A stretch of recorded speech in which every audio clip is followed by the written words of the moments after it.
सो hi everyone, आज हम लोग डिस्कस करेंगे VSEPR theory, valence shell electron pair repulsion theory. ठीक है, तो वैलेंस शेल रिपल्शन थ्योरी किसने दिया था? सबसे पहले इसको प्रपोज किया था सिडविक एंड पाउल ने। ठीक है, सिडविक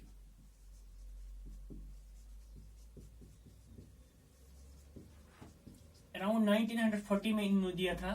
किसका concept? Valence shell electron pair repulsion theory का कंसेप्ट दिया था, जिसको हम लोग बोलते हैं वेस्पर थ्योरी भी। ठीक है, उसके बाद इसको मॉडिफाई किया था further, modified by Gillespie and नाइलोम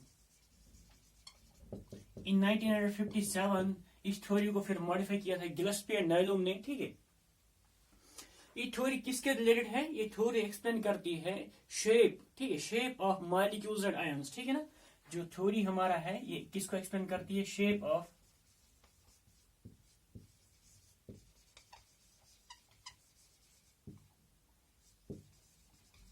जो हमारे डिफरेंट कोवेलेंट मॉलिक्यूल्स होते हैं, ठीक है, कोवेलेंट कंपाउंड्स होते हैं, या हमारे जो आयंस होते हैं, कोवेलेंट आयंस होते हैं, ClO4 NH4+। ठीक है, तो उनका शेप कैसे एक्सप्लेन करेंगे हम लोग ऑन द बेस ऑफ। तो ये थ्योरी हम लोग को कंसेप्ट देती है कैसे हम लोग मॉलिक्यूल का शेप हम लोग, या उसको हम लोग ज्योमेट्री बोल सकते हैं एक तरीके से, कि कैसे हम लोग मॉलिक्यूल का शेप, एक्चुअल शेप जो मॉलिक्यूल का होगा एक्चुअली कैसे लुकिंग होगा वो, तो उसको हम लोग एक्सप्लेन करते हैं on the base of VSEPR theory. ठीक है, तो वेस्पर थ्योरी का अगर हम लोग देखेंगे सबसे पहला क्या है, तो वेस्पर थ्योरी एज सच हम लोग ने क्या बोला कि shape of molecules. Molecule different type के हो सकते हैं, जैसे मेरे पास मॉलिक्यूल है CH4 है, मेरे पास CCl4 है, मेरे पास SiH4 है, मेरे पास इस तरह वाटर है H2O, NH3 है। ठीक है ना, तो डिफरेंट मॉलिक्यूल्स है, मेरे पास XeF4 है, XeF4 है, SO2 है, XeF2 है हमारे पास। ठीक है ना, तो बहुत सारे मॉलिक्यूल्स हैं, तो इनका शेप को हम लोग कैसे एक्सप्लेन करेंगे, वो कंसेप्ट किसने दिया? वेस्पर थ्योरी ने। तो according to this VSEPR theory, तो जो arrangement of the special arrangement, SPATIAL, special, SPATIAL, special, special means in space, जो एटम्स का जो सेंट्रल एटम जो हमारा होता है, इनमें क्या है, इनमें भी हर एक सेंट्रल एटम, जैसे मेरे पास कार्बन है, इसकी कार्बन हमारे पास सेंट्रल एटम है। इसी तरह मेरे पास यहाँ पे सिलिकॉन है, सिलिकॉन मेरे पास सेंट्रल एटम है। और बाकी जो हाइड्रोजन है, क्लोरीन है, हाइड्रोजन है यहाँ पर भी हाइड्रोजन है, यहाँ पे ऑक्सीजन है, यहाँ पे फ्लोरीन है, ये इसके सराउंडिंग एटम्स है। ठीक है, तो इसने क्या दिया था? इसने बोला था कि जो special arrangement of atoms around the central orbital atom depend करता है number of sigma, number of lone pairs and bond pairs. ठीक है, स्पेशल अरेंजमेंट जो हमारा होता है of surrounding atoms, special arrangement ये हम लोग बोलेंगे अराउंड सेंट्रल एटम। ठीक है, अराउंड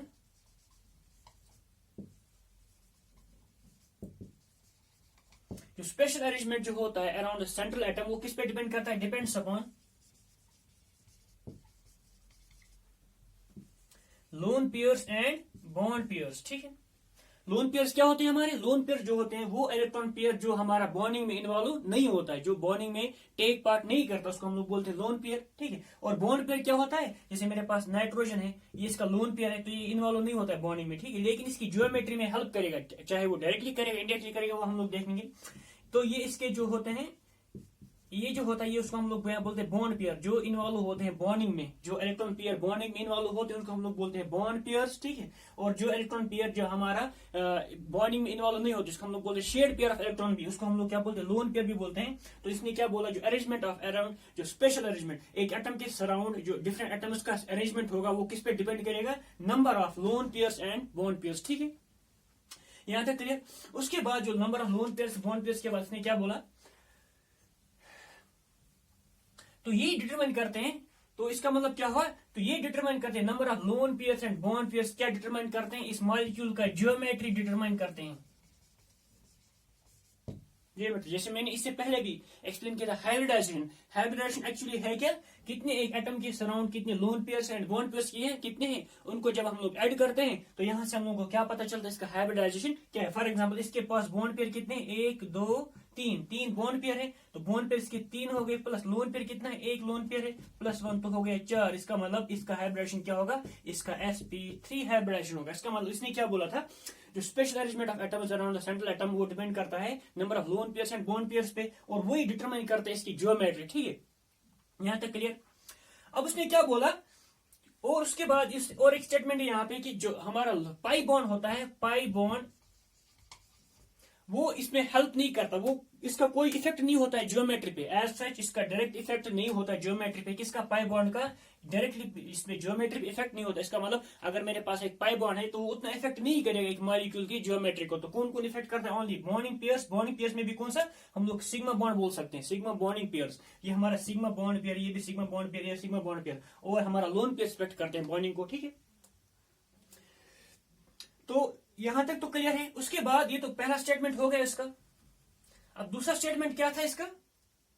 यहां तक हमारा एक स्टेटमेंट आ गया अरेंजमेंट कैसे होता है। उसके बाद उसने बोला कि अब जो डिफरेंट एटम्स का अरेंजमेंट होता है सराउंडिंग एक सेंट्रल एटम के अराउंड, जो डिफरेंट एटम्स का क्या होता है अरेंजमेंट होता है, वो क्या करता है, वो एटम्स ऐसे अरेंज होते हैं एक सेंट्रल एटम के अराउंड कि ताकि उनके बीच में क्या मिनिमम रिपल्शन हो, ठीक है। तो एटम्स, तो सेंट्रल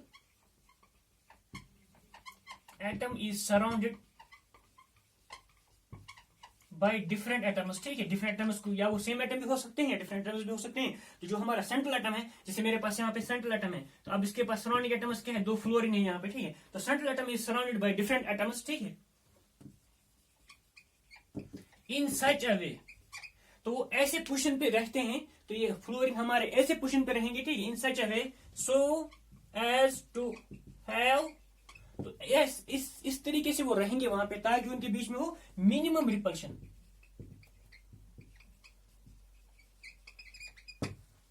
ठीक है। फॉर एग्जांपल मिनिमम रिपल्शन हम लोग कैसे लेंगे? फॉर एग्जांपल मैं अगर एग्जांपल लूंगा BF3 का, तो BF3 में हमारा सेंट्रल एटम बोरान है, और अब इसके सराउंडिंग एटम कौन से? 3 फ्लोरीन एटम्स हैं। अब 3 फ्लोरीन एटम को मैं ऐसे भी अरेंज कर सकता हूँ ना, एक फ्लोरीन यहाँ पे है, एक फ्लोरीन यहाँ पे है, एक फ्लोरीन यहाँ पे है। अब इनके बीच में क्या हो गया? इनके बीच में 90 डिग्री, इनके बीच में 90 डिग्री, और यहाँ बीच में क्या हो गया? ये हो गया मोर देन 180 डिग्री। तो इसका मतलब इसका ये अरेंजमेंट क्या स्टेबल है? ये स्टेबल नहीं है। तो हमारा एटम, जो सराउंडिंग एटम्स, वो ऐसे अरेंज करते हैं ताकि इनमें minimal repulsion. For example repulsion क्या होगा? सिंस ये हमारा लोन पे, ये हमारा क्या बॉन्ड पेयर है, अब यहाँ पर भी इलेक्ट्रॉन है, यहाँ पर भी इलेक्ट्रॉन है, यहाँ पर भी इलेक्ट्रॉन है, अब तीनों जगह हमारे पास क्या है? इलेक्ट्रॉन्स है।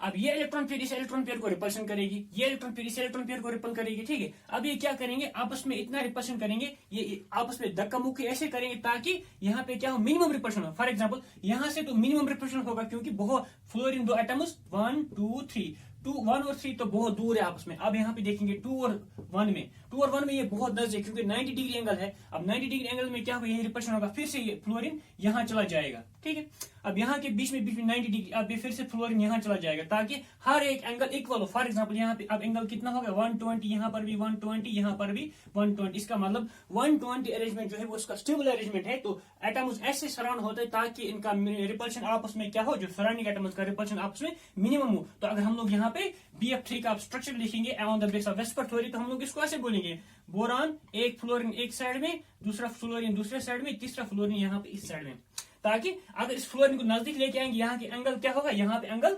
डिक्रीज होगा। जब एंगल डिक्रीज होगा तो हम लोग ऐसे बोलेंगे, यहाँ पे एंगल जब ऐसा है, अब यहाँ पे जब एंगल डिक्रीज होगा उसकी वजह से क्या होगा? रिपल्शन होगा, फिर से ये दूर जाएगा। अब हम लोग अगर यहाँ से एंगल इंक्रीज करेंगे, डिक्रीज करेंगे, फिर से यहाँ पे रिपल्शन होगा, फिर से वापस एक पोजीशन में आ जाएगा। तो कंटिन्यूअस एक इक्विलिब्रियम टाइप का पोजीशन, डायनेमिक यहाँ पे इक्विलिब्रियम हम लोग बोल सकते हैं, हो जाता है पहले। उसके बाद एक मॉलिक्यूल एक पर्टिकुलर शेप में आ जाता है, तो उसका क्या होता है? वो हम लोग उसको बोल देंगे एक्चुअल शेप है, ठीक है। तो यहाँ पे दूसरा स्टेटमेंट है कि जो सराउंडिंग एटम्स हमारे होते हैं वो सेंट्रल एटम के सराउंड ऐसे अरेंज होते हैं ताकि उनके बीच में, ताकि इन एटम्स के बीच में जो रिपल्शन होगा वो मिनिमम रिपल्शन होगा। रिपल्शन क्यों होगा? क्योंकि यहाँ पे इसका बॉन्ड पेयर, यहाँ पे इसका बॉन्ड पेयर, और यहाँ पे इसका बॉन्ड पेयर इनवॉल्व हो रहा है, तो ये इलेक्ट्रॉन्स आपस में रिपल्शन करेंगे। तो रिपल्शन ऐसे मिनिमाइज कैसे होगा? ताकि जबकि जितना पॉसिबल यहाँ पे दूर हो सके आप एक दूसरे से। फॉर एग्जाम्पल अगर ये इसके से यहाँ से दूर हो जाएगा लेकिन इसके पास आ जाएगा, फिर से इसको रिपल करेगा ताकि अरेंजमेंट क्या हो, इसकी वजह से हम लोग का मॉलिक्यूल का क्या ज्योमेट्री आ जाता है, ठीक है। ये तो क्लियर हो गया। आप तो दो स्टेटमेंट आ गए, ठीक है। अब तीसरा स्टेटमेंट क्या है? ऑर्डर ऑफ रिपल्शन, ठीक है। तो तीसरा स्टेटमेंट हमारा है ऑर्डर ऑफ रिपल्शन।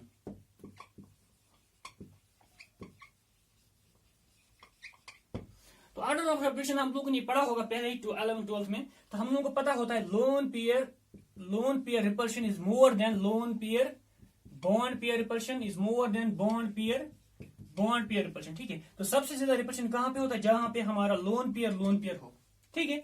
उसके बाद अगर हमारा लोन पेयर बॉन्ड पेयर के बीच में रिपल्शन होता है, उसके बाद हमारा बॉन्ड पेयर के बीच में रिपल्शन होता है, ठीक है। तो सबसे ज्यादा रिपल्शन कब होगा, जब हमारे एटम के पास दो लोन पेयर होंगे, तो वहां पे ज्यादा रिपल्शन होगा एज कम्पेयर अगर मेरे पास एक एटम में एक लोन पेयर और एक बॉन्ड पेयर, तब रिपल्शन कम होगा। और मेरे पास अगर दोनों बॉन्ड पेयर है, तब रिपल्शन अकॉर्डिंगली वेरी करेगा, ठीक है।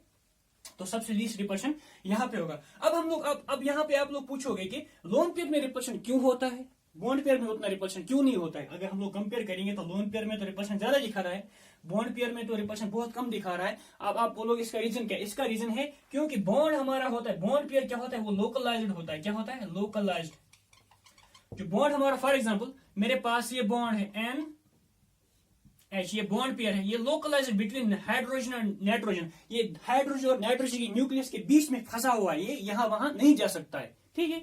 और लेकिन यहाँ पे जो नाइट्रोजन पे हमारा लोन पेयर होता है, ठीक है, वो फ्री होता है। इसका मतलब आप लोग इसको कंसिडर करिए, एक पतंग है, पतंग का आपने यहाँ से डोरा पकड़ के रखा, यहाँ से पतंग कहीं पे भी जा सकती है, यहाँ पे जा सकती है, यहाँ पे जा सकती है। इसका मतलब तो ये उतना लोकलाइज्ड नहीं जितना हमारा बॉन्ड पेयर लोकलाइज्ड है। इसका मतलब लोन पेयर हमारा उतना लोकलाइज्ड नहीं है। इसका मतलब ये यहाँ पे भी जा सकते हैं, यहाँ पे ये फ्री है क्योंकि ये एक ही साइड में अटैच है। जब एक साइड में अटैच है तो ये फ्री स्विमिंग कर सकता है, यहाँ पे जा सकता है। इसलिए जब यहाँ जा सकता है, इसका मतलब इसका इन्फ्लुएंस ज्यादा होगा क्योंकि ज्यादा यहाँ वहां जा पाएगा, ठीक है। जब यहाँ वहां जा पाएगा तो इसका रिपल्शन, इसका इन्फ्लुएंस और रिपल्शन सबसे ज्यादा होगा। इसलिए हम लोग ने यहाँ पे बोला लोन पेयर का रिपल्शन ज्यादा होता है as compare lone pair bond pair, और सबसे लीस्ट रिपल्शन कहां पे होता है, बॉन्ड पेयर, ठीक है।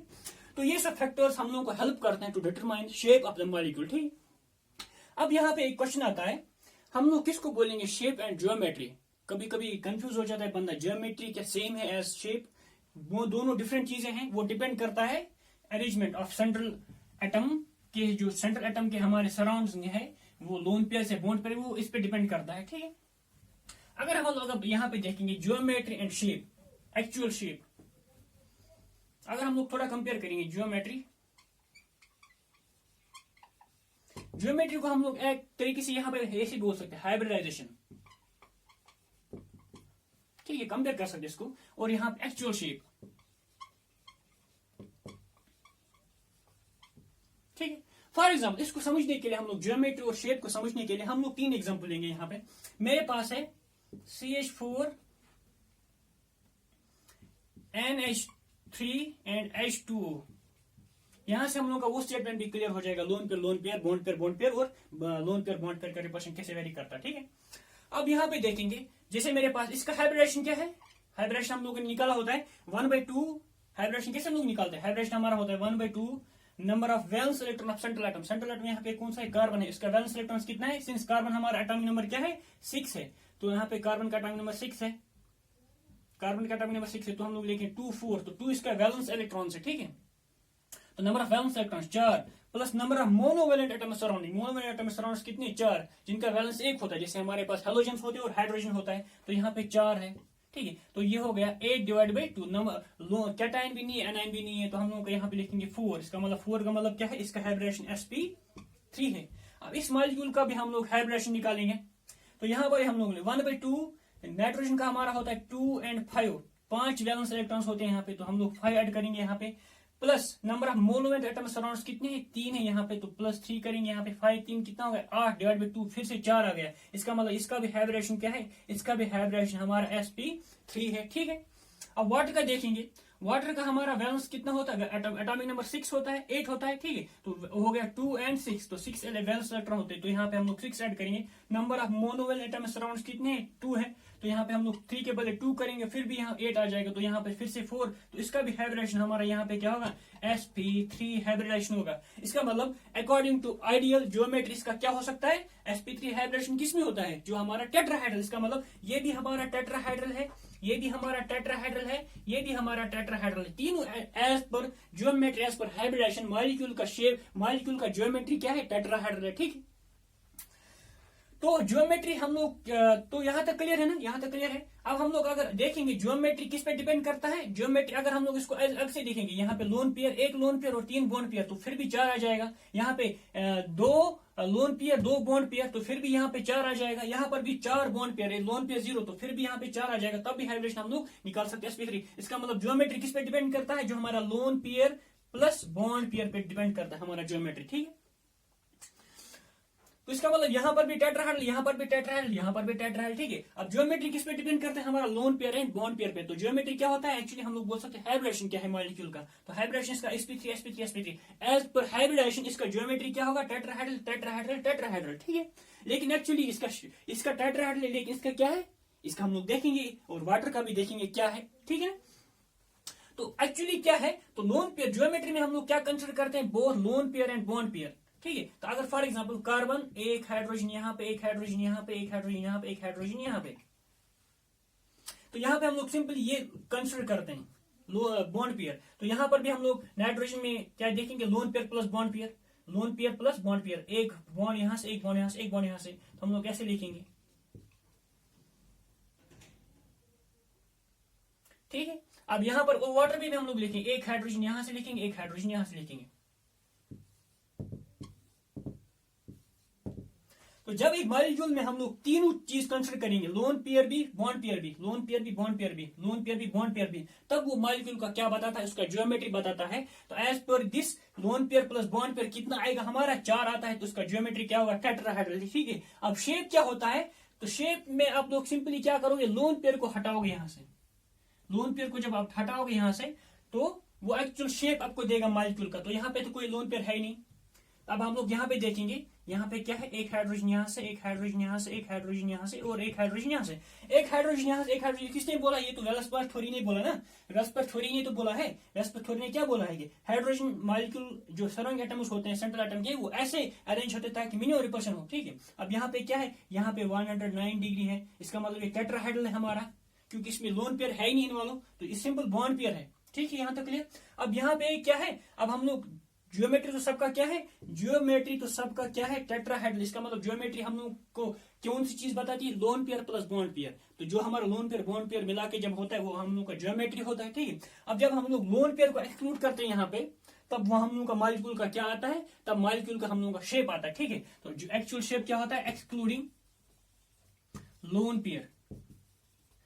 तो बॉन्ड पेयर होता है, लेकिन जब हम लोग लोन पेयर को एक्सक्लूड करते हैं, हम लोग ने यहाँ पे क्या किया, लोन पेयर को एक्सक्लूड किया, यहाँ पर भी लोन पेयर को एक्सक्लूड किया, तो इसका शेप होता है, क्या होता है, शेप। तो यहाँ पे टेट्राहेड्रल आ गया। अब इसको देखेंगे, इसका शेप क्या आ गया, ये तो पिरामिडल टाइप का शेप आ गया, ठीक है, ये तो पिरामिडल टाइप का शेप आ गया। और इसका शेप क्या आ गया, वी टाइप का, बेंट, हम लोग बोल सकते हैं वी शेप, और बेंट टाइप का शेप है ना इसका। तो हम लोग on the base of this, तो शेप क्या होता है, तो एक्चुअली ज्योमेट्री क्या होता है, ज्योमेट्री सिंपली होता है उसके एक सेंट्रल एटम के सराउंड कितने लोन पेयर कितने बॉन्ड पेयर है, वो एक्चुअली उसको क्या है, वो एक कंसेप्ट देता है कि उसका ज्योमेट्री ये हो सकता है, ठीक है। लेकिन फिर शेप क्या होता है, शेप एक्चुअल मॉलिक्यूल कैसे दिखता है, ठीक है। तो एक्चुअल कैसे मॉलिक्यूल दिखता है, और वाटर मॉलिक्यूल हमारा टेट्राहेड्रल मॉलिक्यूल नहीं दिखेगा, लेकिन वो वी शेप दिखेगा। हमारा नाइट्रोजन हमारा क्या दिखेगा, in the form of pyramid type का दिखेगा, ऐसे पिरामिड टाइप का दिखेगा, ठीक। तो ये डिफरेंस बिटवीन शेप एंड, तो शेप में आप लोग क्या करोगे, सिंपली जो हमारा लोन पेयर है उसको एक्सक्लूड करोगे, उसके बाद जो मॉलिक्यूल का शेप दिखेगा, मॉलिक्यूल जैसे दिखेगा वो उसका एक्चुअल शेप है। तो सिंपली आप लोगों को एक्चुअल शेप में क्या करना है, लोन पेयर को एक्सक्लूड करना है, ठीक है।